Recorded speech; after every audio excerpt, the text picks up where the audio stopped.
Bonjour chers téléspectateurs, nous sommes aujourd'hui pour le programme spécial dédié au livre de l'État de Maddamar qui a été écrit par le Premier ministre Abiy Ahmed. Comme vous le savez, le Premier ministre Abiy Ahmed a écrit plusieurs livres. Les 4 sont publics et il a écrit les 4 livres sur Maddamar. Comme vous le savez, Maddamar est une philosophie qui est littéralement traduite en français par la synergie. Et le premier était juste Maddamar et le deuxième livre qu'il a écrit était le voyage et le parcours de Maddamar. Et le troisième était la génération de Maddamar.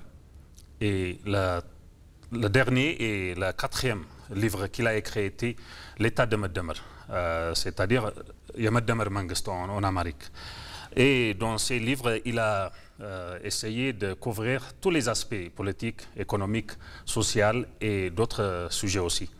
Ces livres, tous les 4 livres ont contribué de manière appropriée et de manière significative dans le développement, dans la prospérité et dans la transition du pays vers une administration démocratique, vers un pays très prospéré et vers un pays développé qui est compétitif avec les autres au niveau politique, économique, social et d'autres sujets.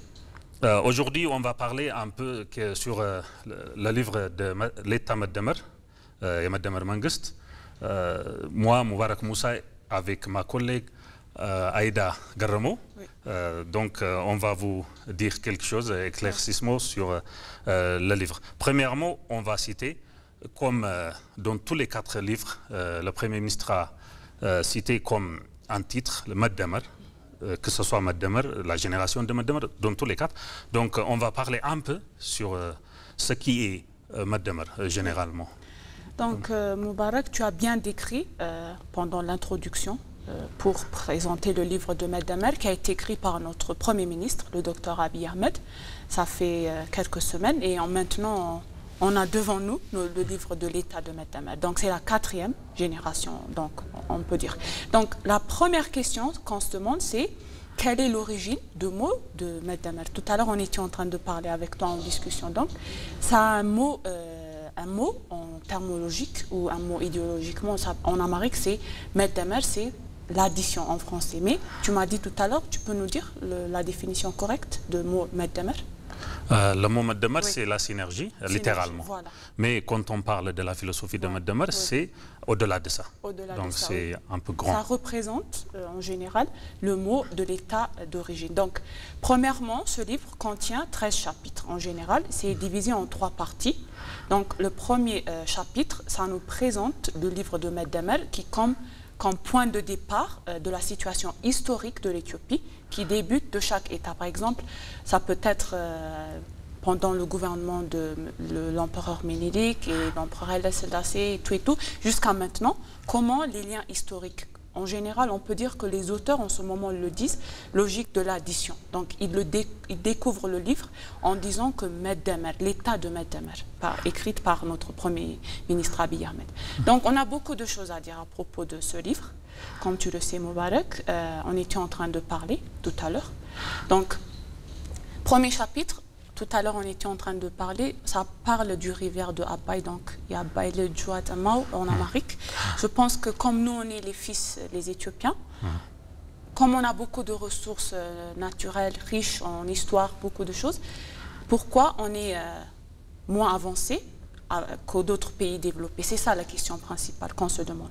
Oui, comme on sait tous, la rivière Abay, ou bien du Nil, c'est la rivière la plus longue, oui, du monde. Donc, alors que nous avons cette ressource abondante, on n'a pas bien utilisé cette ressource. Donc, c'est un proverbe éthiopien qui dit que c'est-à-dire que alors que nous avons, malgré toutes ces ressources que nous avons, que ce soit des ressources humaines, des ressources de l'eau, des ressources d'énergie ou d'autres, on n'a pas bien utilisé. Donc, ça nous a empêché de ne pas avoir la compétitivité mondiale et le développement aspiré par le peuple. Donc c'est un proverbe très connu en Éthiopie. Voilà.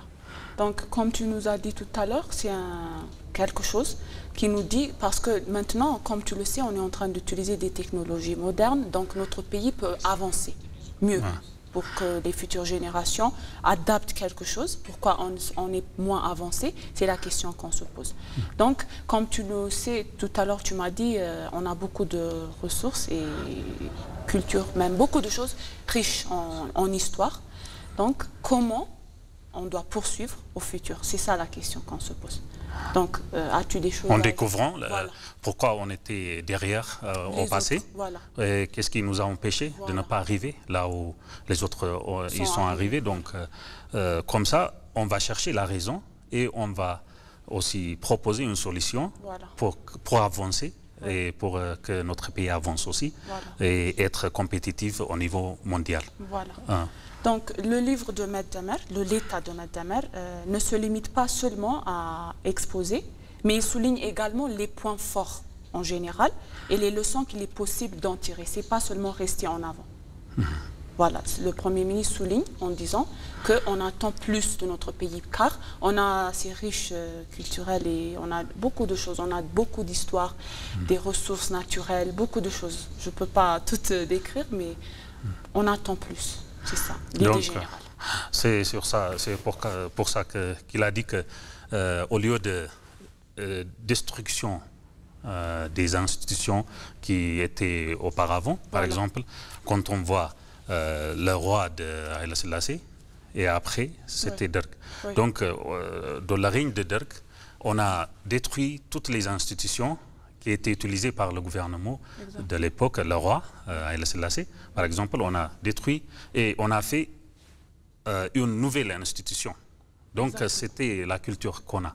À chaque fois que le gouvernement se change, on détruit les institutions et on fait notre propre institution.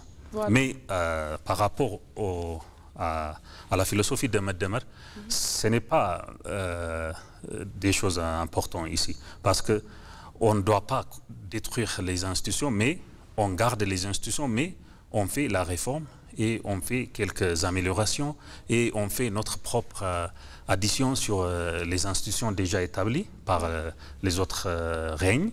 Et après, on va faire ça, on va poursuivre le développement de manière appropriée et de manière à utiliser aux citoyens. Voilà. Donc, en général, tu m'as dit tout à l'heure, le mot synergie est cité dans le mot de l'état de Maître Damer. Donc, l'état de Maître Damer, ça montre, en général, ça marque le processus de continuité et d'addition tout au long de l'histoire de chaque État, ce que je te dis. Donc, en général, l'Éthiopie peut bâtir fort et poursuivre. Et même, je pense qu'au futur, on peut même tracer, bâtir les pays qui sont développés. Je pense, moi, dans mon opinion. Donc, notre Premier ministre le cite dans chaque chapitre. On n'a pas le temps de dire pour nos téléspectateurs tout le chapitre, mais je peux te dire qu'on attend quelque chose de positif en général, donc à propos de ce livre. Oui, le Premier ministre a exprimé sa ravage et sa colère, on peut dire. Et il a dit que dans le premier chapitre de son livre, il a cité ça et il a dit que pourquoi on est un pays pauvre, alors que nous avons... Et il a résumé ça en 3 parties. La première partie, il a dit que pourquoi on est devenu pauvre, alors que c'est nous qui avons commencé l'agriculture. La pratique de l'agriculture a été commencée en Éthiopie, parce que l'Éthiopie était un pays ancien, c'est l'origine, la terre d'origine, et c'est un pays qui a beaucoup d'histoire de longtemps. Et la deuxième chose qu'il a citée, c'était les Éthiopiens, qui ont commencé à préparer les vêtements, qui a appelé Chama, comme ça. Donc, c'était nous qui étions les pionniers dans l'histoire de l'être humain, en faisant les vêtements, l'agriculture, et finalement, il a cité la préparation des médicaments, traditionnellement. Donc, c'était nous qui avons commencé ça. Mais maintenant, pourquoi on n'était pas capable de préparer ça, d'avancer? par exemple, dans le domaine de l'agriculture, d'avancer dans le domaine des vêtements, de la préparation des médicaments et aussi des médicaments. Oui. Donc, c'est un paradoxe, comme il a dit, c'est un paradoxe qu'on ne peut pas produire ça et qu'on ne peut pas couvrir notre intérêt du pays. Voilà. Tu nous as conclu et tu nous as dit en général ce que le Premier ministre avait dit lors de l'inauguration de son livre à propos des idées. Donc, il y a beaucoup de choses à dire à propos de ce livre. Donc, j'ai découvert que les 4 ouvrages publiés par le Premier ministre Abiy autour de ce livre, le concept, c'est l'état de Meddemer. Ils sont liés et complémentaires avec non seulement les histoires, mais aussi les idées en général, comment il faut poursuivre au futur pour les générations. Comme nous le savons, l'Éthiopie est peuplée avec des adultes, des enfants. Donc, ils attendent beaucoup de choses. Oui. Donc, je pense, même s'ils le lisent, ils vont comprendre, tu sais, des choses très bonnes et positives. Et aussi, ce n'est pas très commun dans notre histoire de l'Éthiopie, spécifiquement, qu'un leader écrit un livre. Voilà. C'est aussi une chose, une culture, ça va être peut-être pour ceux qui viennent après. Donc, pour inspirer les gens à travers les livres, à travers les interviews et à travers beaucoup d'incitations. Donc, ça va améliorer notre compréhension du monde aussi. Voilà. Et aussi notre compréhension de notre pays. Exactement. Pour qu'on puisse œuvrer et travailler plus. Oui. Parce que quand on comprend la situation qui est dans notre pays, nous pouvons aussi exercer nos efforts pour contribuer notre part au développement de notre pays. Oui, donc comme je t'ai dit tout à l'heure, Moubarak, ce livre contient 13 chapitres. Donc moi j'ai bien des idées à propos du premier chapitre. On était en train de parler pourquoi on était en arrière à propos des pays développés. Donc la première partie de ce livre appelé l'état de Meddemer, c'est en général que tous les Éthiopiens ou les groupes ethniques, ils travaillent ensemble. On soit en unité et on progresse pour qu'on voit quelque chose au futur. C'est ça l'idée générale. On ne peut pas être tout le temps pauvre ou on ne peut pas être tout le temps quelque chose de... Tu te comprends ce que je veux te dire. Donc, la synergie du mot Meddemer examine pour les citoyens, les ministres, même à travers le monde, tout le monde. Donc, c'est une très bonne chose. Et une très bonne histoire écrite par notre Premier ministre. Oui, malgré notre différence religieuse, ethnique, du genre ou d'autres différences, on est toujours là pour contribuer pour notre pays et pour utiliser aussi notre ressource du pays. Et donc, ça va au niveau d'être différent des autres. Malgré notre différence, on peut renforcer notre unité. Voilà, c'est l'idée principale qu'il a citée dans la deuxième partie. Sans se séparer, on doit être unis ensemble et créer quelque chose de commun. C'est ça ce que tu veux dire. Et l'autre point qu'il a cité, c'était comment? Lequel? L'autre point, par exemple, il a dit dans le domaine de tourisme, il a cité qu'on doit embellir notre pays et spécifiquement notre capitale, Addis Abeba. C'est pour ça qu'il a développé les sites touristiques, que ce soit à la capitale ou ailleurs. Donc c'est aussi un point très important à citer ici. Voilà. Donc on attend beaucoup de choses. Nous, comme ici on travaille, on est vraiment heureux à propos du livre. Donc voilà. Donc est-ce qu'il y a quelque chose à ajouter dans le livre de l'état de Meddemer? Donc on va le lire plus. Ah oui. On va dire beaucoup. Voilà. Merci Aïda. Merci. Donc chers téléspectateurs, nous étions en train de parler du livre de l'état Meddemer qui a été écrit par le Premier ministre Abiy Ahmed.